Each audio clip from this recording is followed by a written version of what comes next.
সম্প্রতি লালমনিরহাট বিমান ঘাঁটি পুনরায় চালুর কথা জানিয়েছে অন্তর্বর্তী সরকারের প্রধান উপদেষ্টা ডক্টর মোহাম্মদ ইউনূস। ওই ঘটনার পর চিন্তার ভাঁজ পড়েছে মোদির কপালে। বিমান ঘাঁটিটি বন্ধ রাখতে জেলা জুড়ে নানা ধরনের ষড়যন্ত্র শুরু করেছে ভারতীয় গোয়েন্দা সংস্থা র। অভিযোগ আছে রয়ের পরিকল্পনায় ও ইসকনের সদস্যরা লালমনিরহাটে অস্থিতিশীল পরিস্থিতি তৈরি করতে কাজ করছে। জেলা জুড়ে ধর্মীয় দাঙ্গা লাগাতে নানা ধরনের ষড়যন্ত্রে লিপ্ত হয়েছে রয় এবং ইসকনের সদস্যরা। সম্প্রতি মহানবী হযরত মুহাম্মদ সাল্লাল্লাহু আলাইহি ওয়াসাল্লামকে নিয়ে কটূক্তি এবং ইসলাম ধর্ম নিয়ে বিদ্রূপ মন্তব্য করা পরেশ চন্দ্র শীল ও তার ছেলে বিষ্ণু চন্দ্র শীলকে আটক করেছে পুলিশ। তারা দুজনেই হিন্দুত্ববাদী সংগঠন ইসকনের সদস্য এবং রয়ের পরিকল্পনা অনুযায়ী সাম্প্রদায়িক দাঙ্গা লাগাতে তারা ষড়যন্ত্রে লিপ্ত ছিল বলে জানা গেছে। তারা সাহস পায় কোথায়? তাদের সাহস একটাই, তারা রয়ের এজেন্ট, তারা ইসকনের সদস্য। ইসকনের অর্থায়নে তারা আজকে এত বড় স্পর্ধা দেখাতে পারতেছে। ইসকন তো হিন্দু না, এরা হচ্ছে একটা সন্ত্রাসী, এরা হচ্ছে উগ্রবাদ। হ্যাঁ, এরা আমাদের মাঝে একটা বিশৃঙ্খলা তৈরি করে হিন্দু মুসলিম যে আমাদের যে একটা সম্প্রীতি, এটাকে এরা ধ্বংস করতে চায়, দেশের মধ্যে একটা অরাজকতা সৃষ্টি করতে চায়। এটাই হচ্ছে এদের মূল উদ্দেশ্য।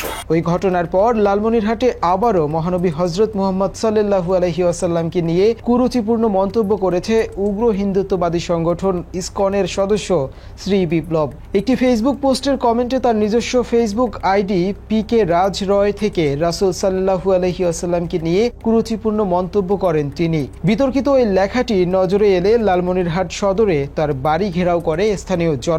পরে পুলিশ এবং সেনাবাহিনী ঘটনাস্থলে গিয়ে বিক্ষুব্ধ জনতাকে শান্ত করে বলে জানা যায়। ঘটনার পর বিপ্লব তার করা কটূক্তিযুক্ত মন্তব্যের জন্য ক্ষমা প্রার্থনা করেন। আমাকে ক্ষমা দৃষ্টিতে দেন, আমি ক্ষমা চাচ্ছি আমাদের নবীজিকে নিয়ে কথা বলার জন্য।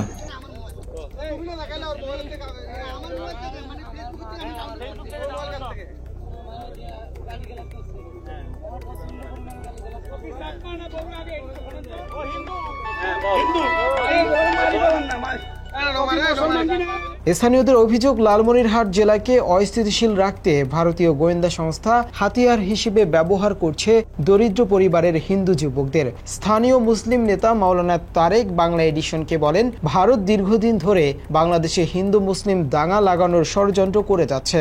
লালমনিরহাটের বিমান ঘাঁটি চালু করার সিদ্ধান্তের পর ভারত তাদের অপতৎপরতা বাড়িয়েছে। লালমনিরহাটে ডক্টর ইউনূস যখন এয়ারপোর্ট বাস্তবায়ন করবেন এই কথা বললেন, এরপর থেকে কিন্তু হিন্দুত্ববাদীরা এক ধরনের আমাদের পার্শ্ববর্তী অমঙ্গলকামী বন্ধু রাষ্ট্র যাদেরকে বলি, তারা যে অপচেষ্টা চালাচ্ছে, প্রথমে হিন্দু মুসলিম দাঙ্গার একটা অপচেষ্টা খুব বড় আকারে চালিয়েছিল। সাবেক সেনা কর্মকর্তা DLH খান বাংলা এডিশনকে বলেন, শেখ হাসিনা ক্ষমতা হারানোর পর বাংলাদেশের ওপর থেকে নিয়ন্ত্রণ হারিয়েছে ভারত। ভারতের বিরুদ্ধে বর্তমান সরকার সতর্ক থাকায় বাংলাদেশ বিরোধী ষড়যন্ত্রে সফল হতে পারছে না ভারত, যে কারণে সাম্প্রদায়িক দাঙ্গা বাঁধানোর ষড়যন্ত্রে লিপ্ত হয়েছে দেশটি। তবে ভারতের যে কোনো ষড়যন্ত্র প্রতিহত করতে বাংলাদেশ সক্ষম বলেও জানান তিনি। বিগত সরকারের আমলে তাদেরকে যে লাইসেন্স দেয়া হয়েছিল প্রকারান্তে যা ইচ্ছা যা খুশি তা করার, সেটা এই মুহূর্তে তাদের নাই।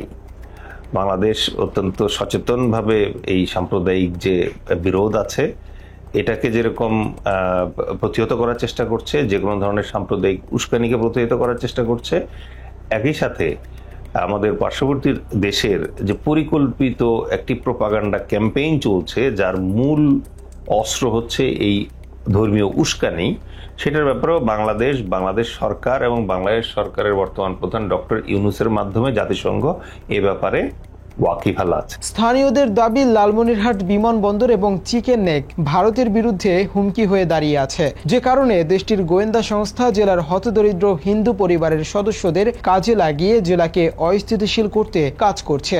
এছাড়াও স্থানীয়দের অভিযোগ, ভারতের পরিকল্পনা বাস্তবায়নে কাজ করছে প্রথম আলো সহ দেশের প্রথম সারির কয়েকটি গণমাধ্যম। মুনতাসির তাশরিফ, বাংলা এডিশন।